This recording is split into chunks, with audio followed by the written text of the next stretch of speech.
my backyard. I really wish I could take you down to the river, but there's no cell coverage. So I think what I'll do is I'll go down and do a video down there and post it for you. Anyway, these are my oleanders in my backyard. They're beautiful. I was really smiling this morning because I was thinking that, good morning, Neve. I was thinking this morning that I didn't really have much to say. I just wanted to be able to have a minute to hang with you, I guess you'd say. And then, as creation would have it, a series of synchronicities. Oh my goodness, Terry, hi. A series of synchronicities fell together. And I was confronted, actually, with what possibility I could have a conversation about this morning. And it really is confrontational for me, not for you. I'm the one that could look like she had egg on her face. But I basically, it's hard to explain what it's like to have a webbing into the pulse of creation. And you watch certain things. You watch for certain things. And you're not people-centric. It's not what people do that defines them. Believe me, under different circumstances, we would do different things. It's more the anomalies. So God bless us, but I'm going to talk about anomalies this morning. And I think you should just have the feeling that you walked into an advanced physics class when you had just considered the possibility of 1 + 1 = 2. Thank you all for your encouragement. But one of the things you learn, particularly doing the creation exercises all these years, is what rises is in the field. What rises is what, not so much what there is to be said, but what there is to be presenced. And actually, as I go through these different anomalies, hopefully, good morning, everyone. Hopefully, I will have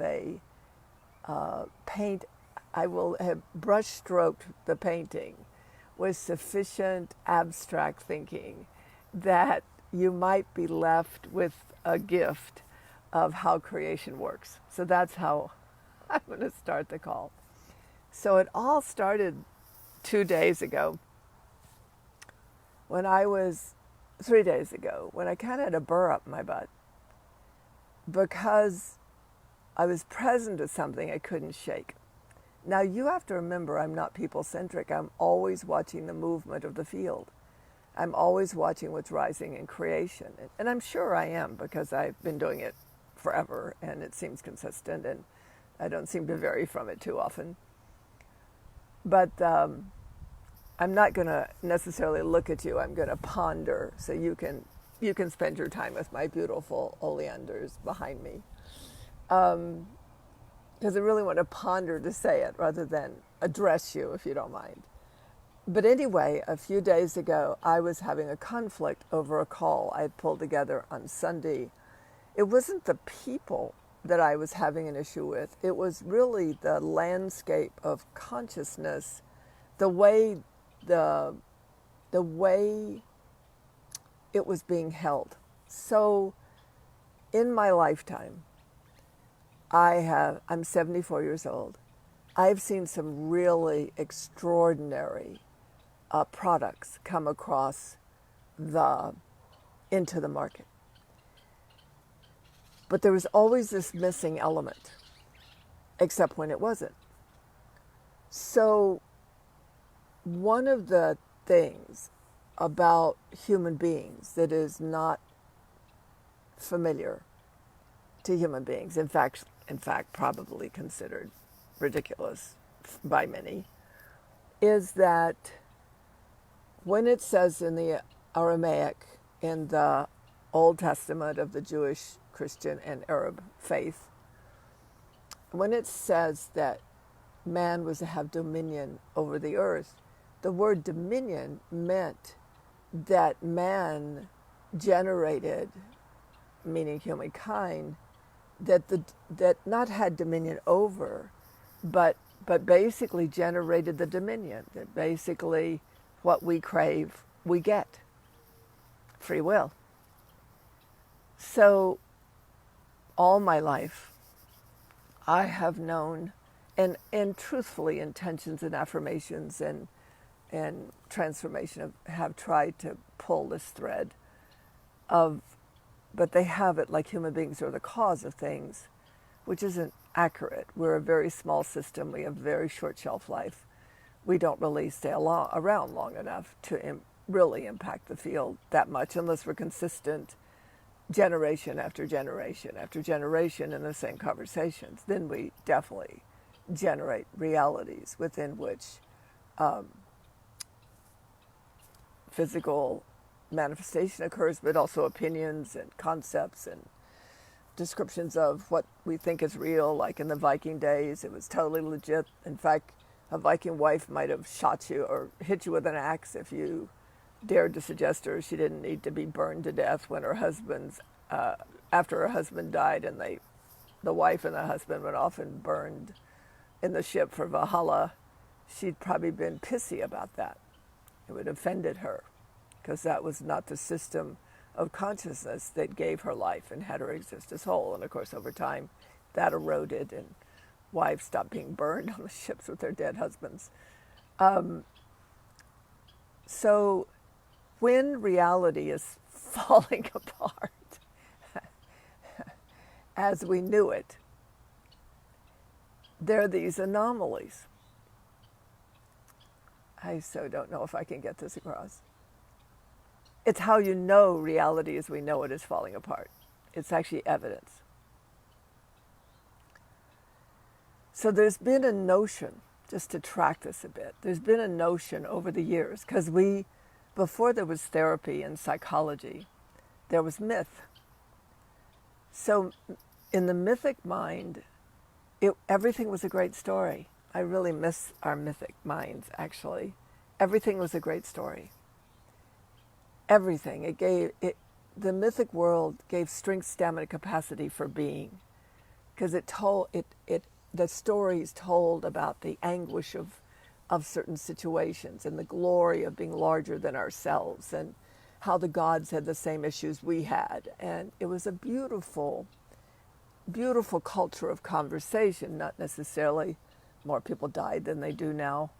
The living conditions were squalor compared to ours.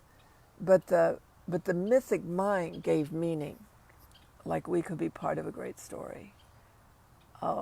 And it wasn't all black and white, but it was a good paradigm of consciousness. Then when things began to be explained and science came on the thing, then we went to our present thinking mind is based in a psychological structure. We have to pay attention to what happened to us. We have to give it reason, and we have to give it cause for why we are the way we are. That's the paradigm we got born into. And more than that, no, I'm not going to say that there. So that's one side of it. Then the other side of it has to do with the structure of creation itself. So all of us have some inkling of that there's something called non-duality. And basically it's where everything's part of everything else, everything operates on behalf of everything else, and everything has a place. And everything's always moving to the next greater whole, to include more, to be more. So it's the way here. It's the evolutionary way. Yes, Neve, reality is falling apart. I'm going to have 3 examples of that in a minute. So I work in esoteric worlds, which is humorous to me, because actually my results in my existence are high. And so it doesn't make sense to people that all I do is stay in communication with creation, and I inform the field, and it's like it reminds me of the new printers that can print out guns and print out like things instead of paper, and guns is the only one I think we've heard of. Oh no, masks, they can print out masks, and I think they printed out something else. Oh yeah, they could print, the big ones could print out the protective covering for doctors and nurses. So the point is that that's how I live. I live like I inform the field, and the field of creation prints out its rendition of my energetic craving. Often not how I expect, because we have a limited purview of comprehension of what reality really looks like. So it's not like we can point our finger at the table and say, please give me a cup. It's more than likely somebody else would ask you for tea. Oh my goodness. So the more high level part of this conversation is that we've come to a point where we can't deal any longer in separation, polarization. It's just a what so. But because we've been polarized, and because we have, oh, that's so great. I'm reading all the things that printers do now. And, but my magic more comes from poof, I guess you'd say. But anyway, the point is that we've come back to this point. We're in this point. I wouldn't say came back, where that truth of creation, that everything's part of everything else, everything operates on behalf of everything else, yet everything has a place and everything's always moving to the next greater whole. That's a unity-based consciousness, but it's also non-duality. So this whole concept of evil and good, and that they're different, they're not the same, but they operate on behalf of each other, is inconceivable. Mithricism, which is the religion before Christianity took over most of the world. In Mithricism, it was the balance of the dark god, which was called Satan, and the light god that was called something I can't remember. But the whole point was that they operate in union here. Therefore, we had the darkness and the light. We had death and we had life. And we had destruction and we had construction. But Christianity took over from that as a side historic note. So the concept of that everything's part of everything else, the concept of non-duality, and then psychology came, we actually lost our mind. How interesting. So now all this consciousness work, and people have been having experiential states of existence that defy the concepts of reality that humanity was born into. So that's that part. Some of you coming on later, you probably need to watch the beginning to get the humor or the setup, perhaps, one or the other. So anyway, but now we've reached this place where non-duality, where everything's part of everything else, everything operates on behalf of everything else, everything has a place, and everything's moving to the next greater whole, is piercing the veil of the reality of separation we were born into. It's just piercing the veil. It's in this polarization eventually. The beautiful thing, good morning, the beautiful thing about polarization is it can't last. Everything breaks and something forms into it, the next greater whole. My interest is shortening the timeline, not fixing anything or changing anything, because when the systems are moving into a higher organizing state, a higher generating organizing design, our job is only to be faithful to what we hold to be real within ourselves, because creation's picking up on that. It's literally picking up on our craving. Why? Because we're the material of creation. So that's a short version. Obviously, I'm doing 7 months of this conversation, so but that's a short version. And part of my humor about today is that oh my God, the minute we started the 7 months, before we were even in the door, we've done one class, and everything is scaled, and everything is in these anomalies, in these crazy kind of weirdnesses that begin to happen when reality stops being solid. So that's my best shot at trying to give you background, and heaven help us all. I'm not sure my transmitting of the information was that beneficial to go into the next part, but when creation calls, Tantra Mat responds, and that's just the way of it. Okay, so a few days ago, I began to realize that in a reality of separation, there has to be an enemy. There has to be an enemy. Something has to be wrong in order for something to be right. It's that simple. That's that simple. I can't go any further than that without doing a dissertation, and we'd be together the rest of the day.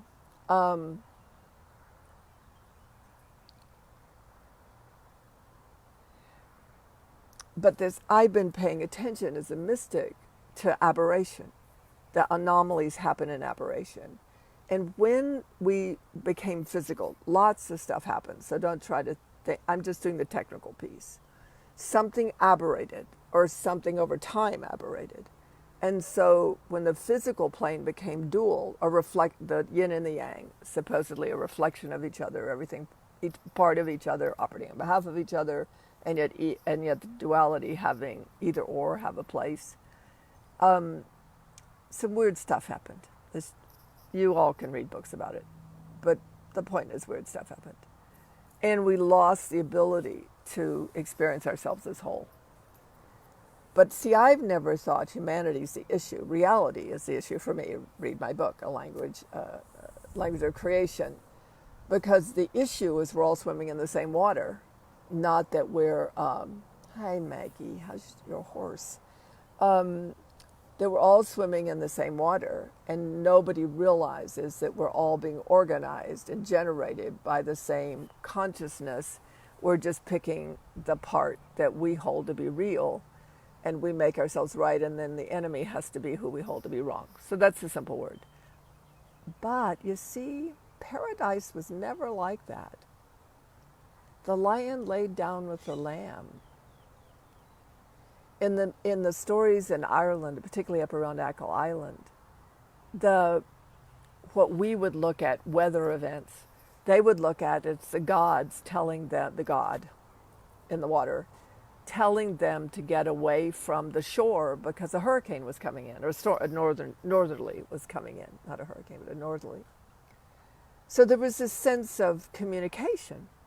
That's why there's this joke around the coronavirus, which is not a joke, I apologize for using that term, is that it's, Mama gave us time out, sent us to our room, gave us time out to sort ourselves out. But at a mythic level, there's some truth to that. So over the last month, April and May, 2 months, I've been realizing that there's a consciousness rising in people. Not that it's surfaced, but there's a consciousness rising in people that's going to be really weird for them, because all of a sudden there won't be an enemy. There won't be anybody to blame, including themselves, because consciousness is rising. It's moving to the next greater whole, and it's moving back into a closer duality, is moving back into a closer proximity to non-duality, both and, rather than either or. And then queer things start to happen. That's a simple way to say it. Queer things start to happen. And if you're into blaming people or thinking it's people that are the source of things, more than likely you have a really hard time during this time,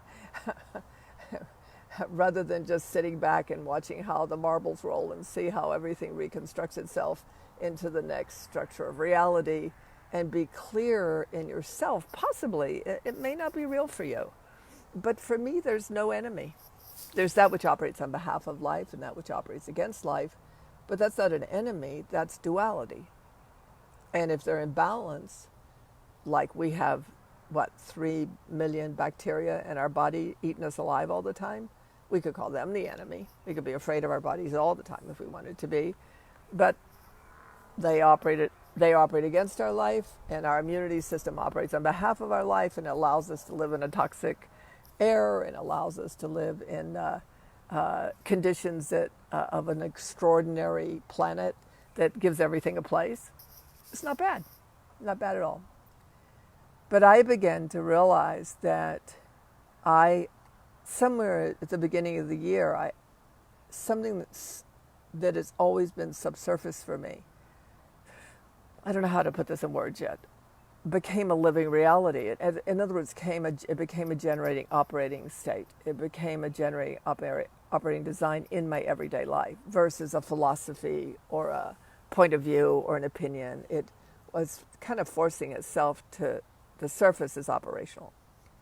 So there's this extraordinary bracelet that I'm wearing. It has crystals in it. You can tell they're alive. And I'm going to tell their story because they're a clear example of where duality and non-duality come together. But these little crystals in this bracelet, they have a mission. And their mission, because of their design and because of the way they're configured, was simply to open our closed cells. In other words, most of our cells are closed because toxicity and EMFs and all that stuff has closed them to protect us. So these amazing little crystals have a consciousness, and their consciousness doesn't have the imprint of the enemy. But in the write-up, it talks about protecting us from EMF and protecting us from toxicity. But I realize these crystals actually don't live in that paradigm. Most crystals don't, by the way. I mean, I don't think any crystals do, actually, now that I'm trying to have this conversation, but I won't go down that tube.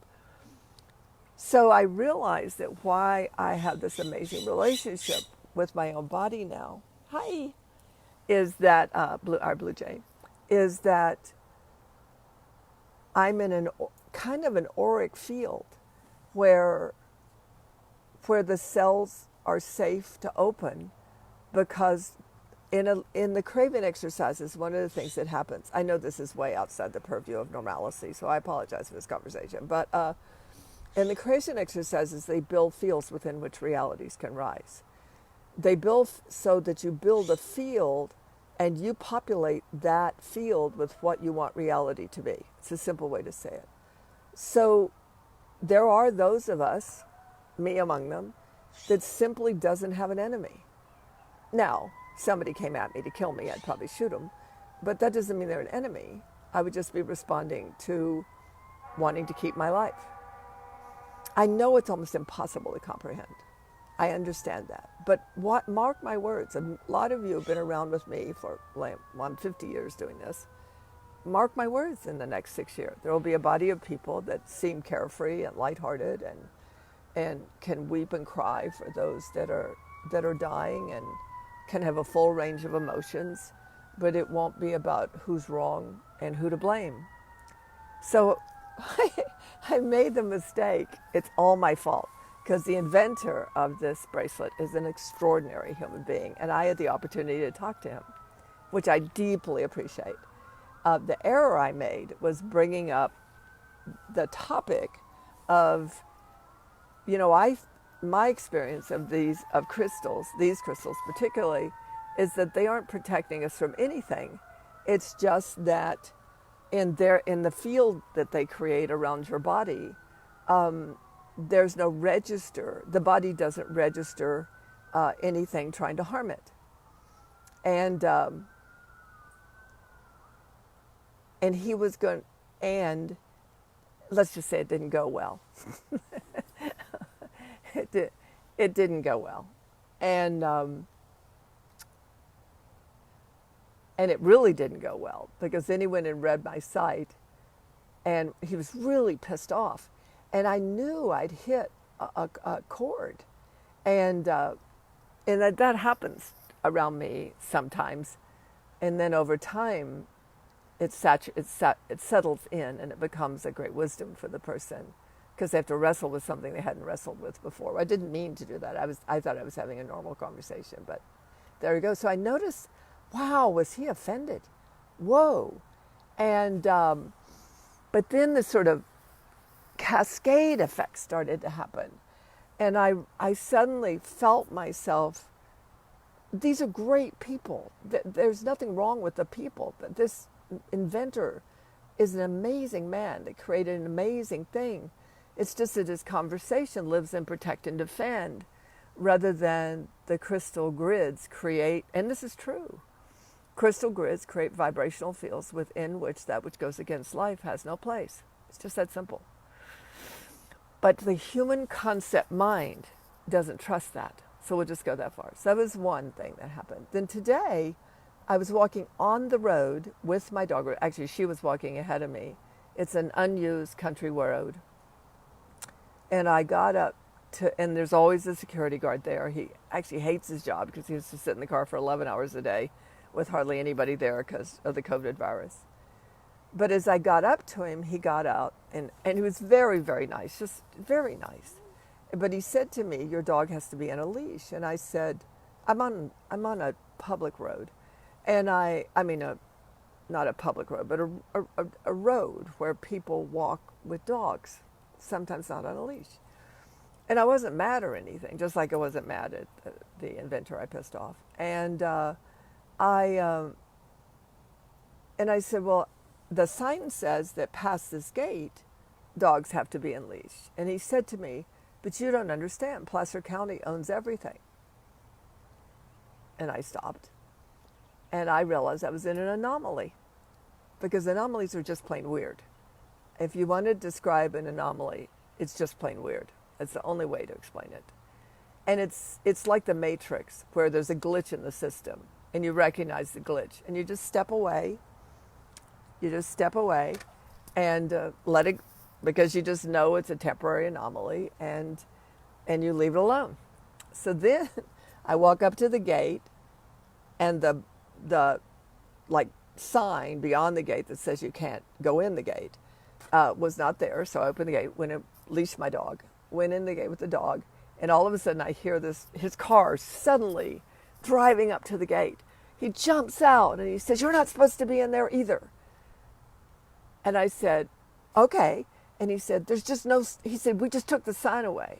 And I'm like, okay. So I kind of can tell I'm caught in a persistent weirdness that I need to keep breathing and relaxing and leaving alone. Because see, here's the deal. Anomalies are anomalies.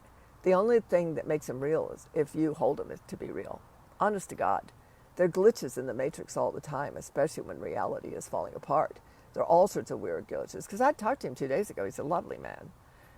There's nothing wrong with him in any manner whatsoever. And whatever had his burr under his butt was real for him. And I seem to be the opportunity.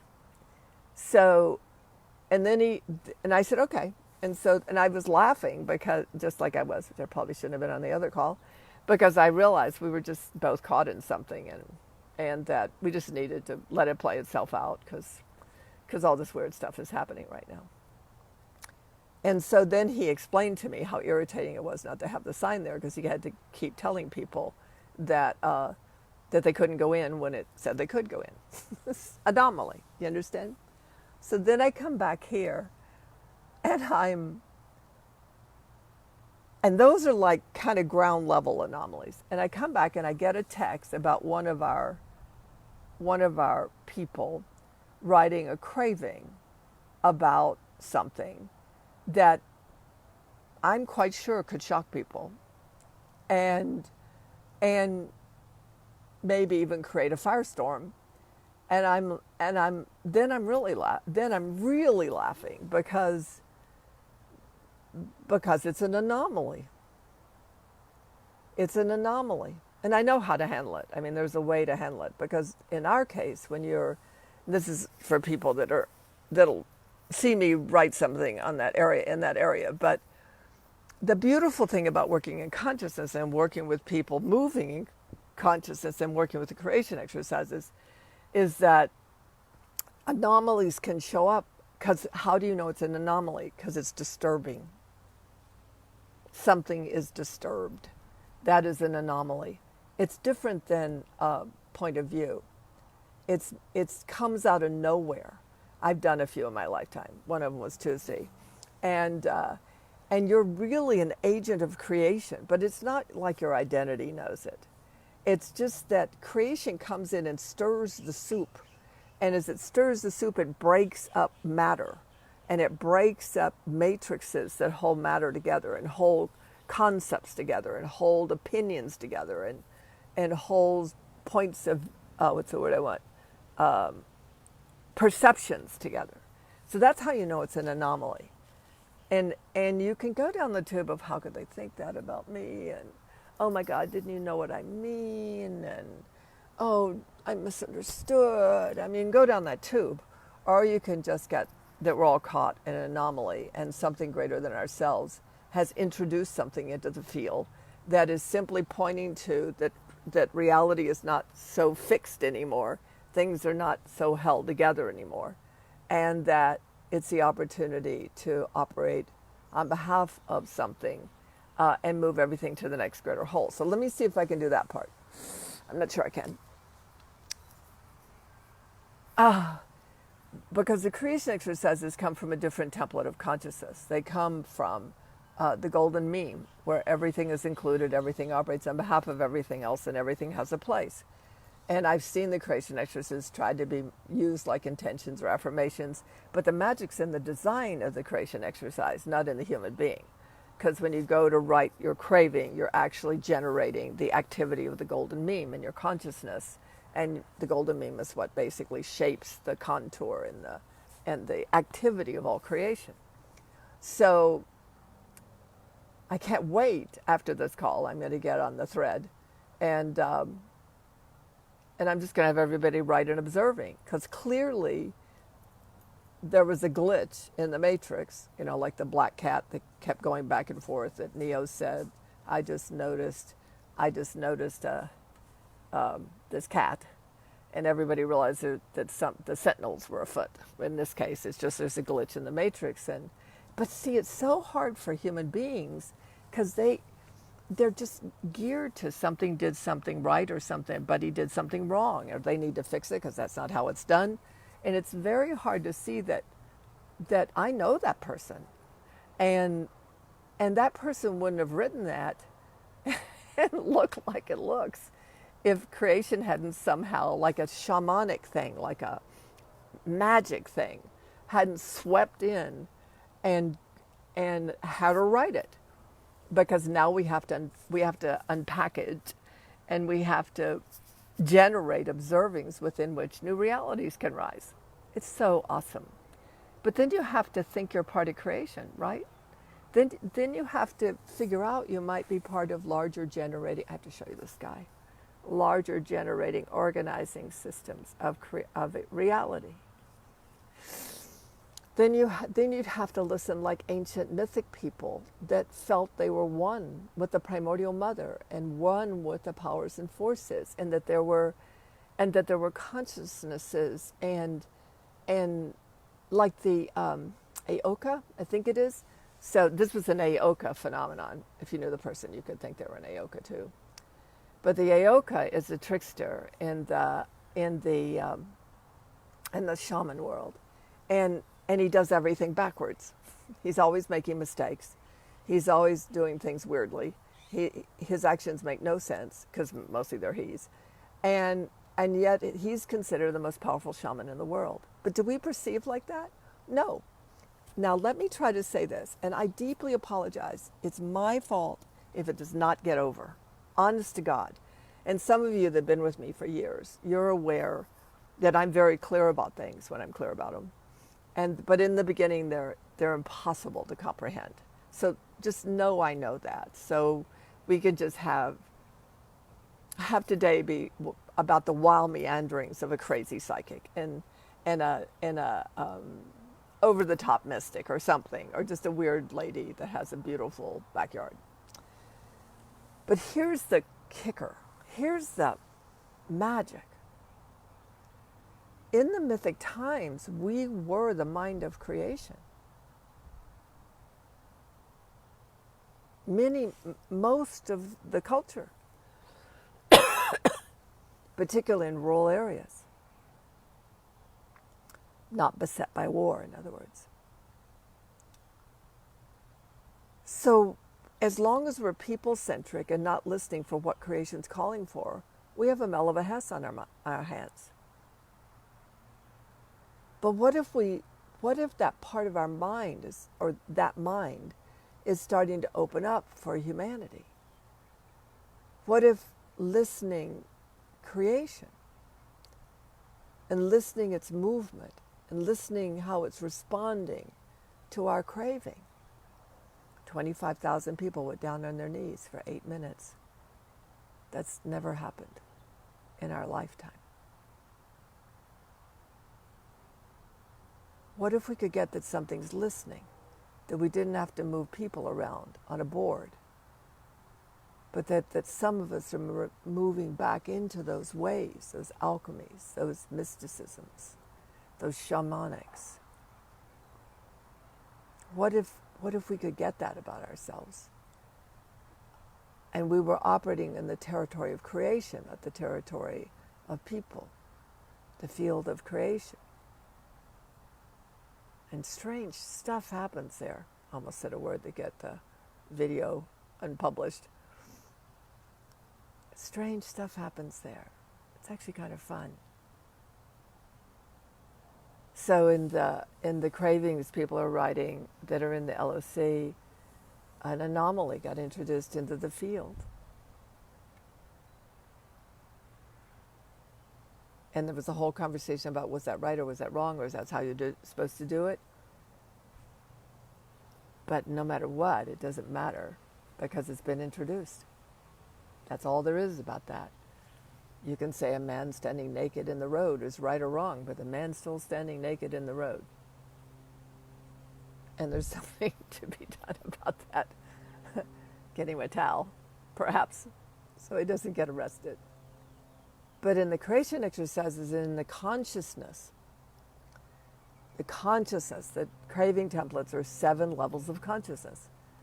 So in this level of consciousness, because the craving exercise is no good without the observing.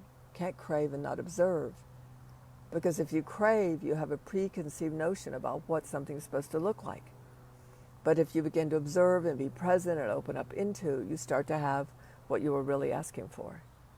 That was limited in your purview, your perception, and your craving. And people who have shamanic tendencies have a tendency to tripwire.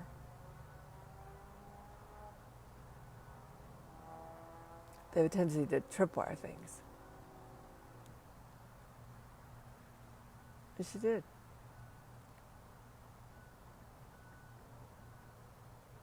Anomalies. Anomalies.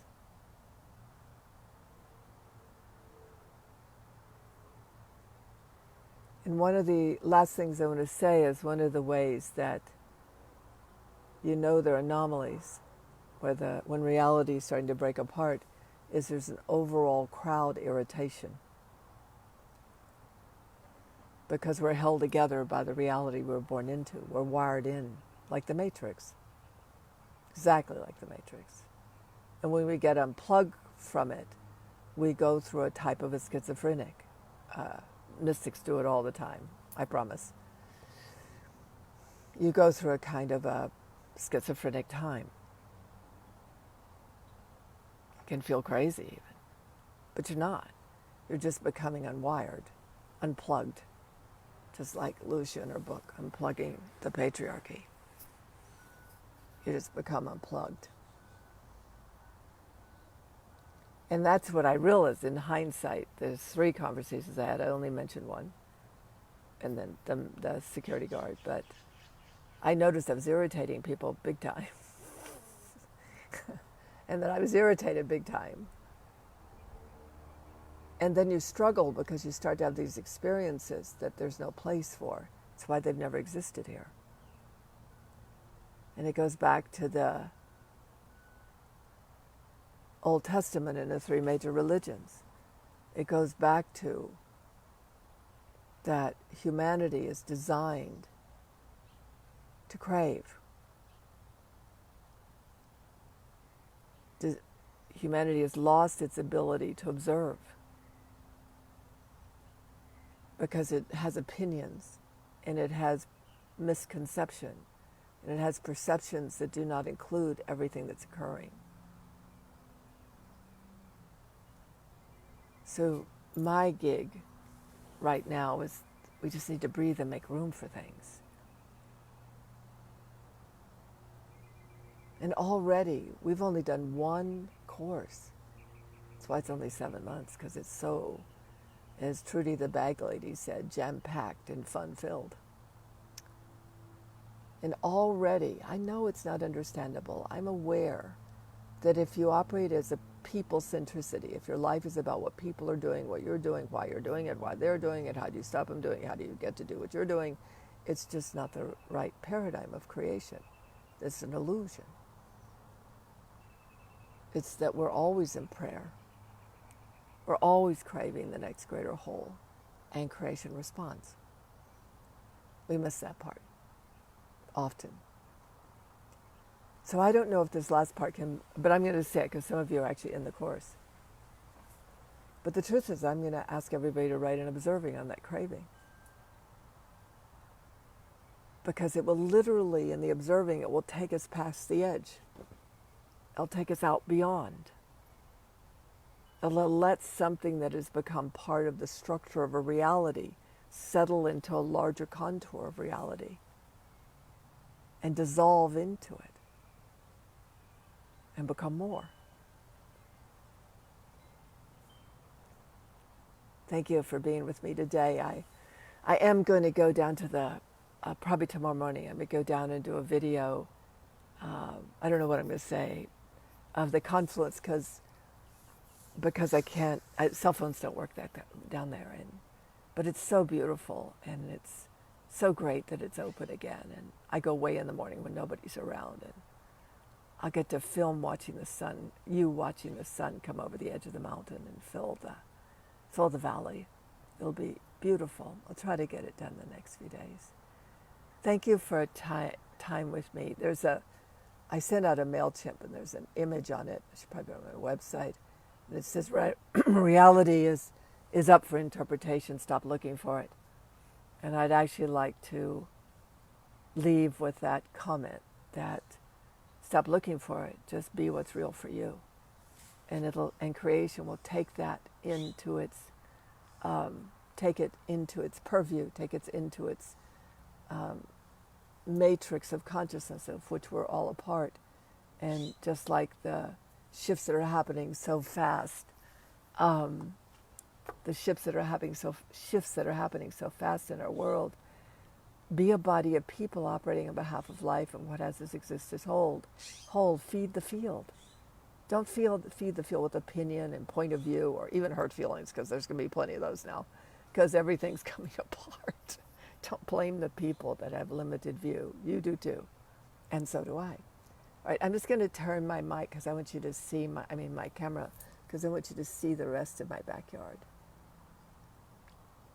That's my backyard. So welcome to my home. Welcome to the intimacy of my existence. It is a pleasure to spend it with you.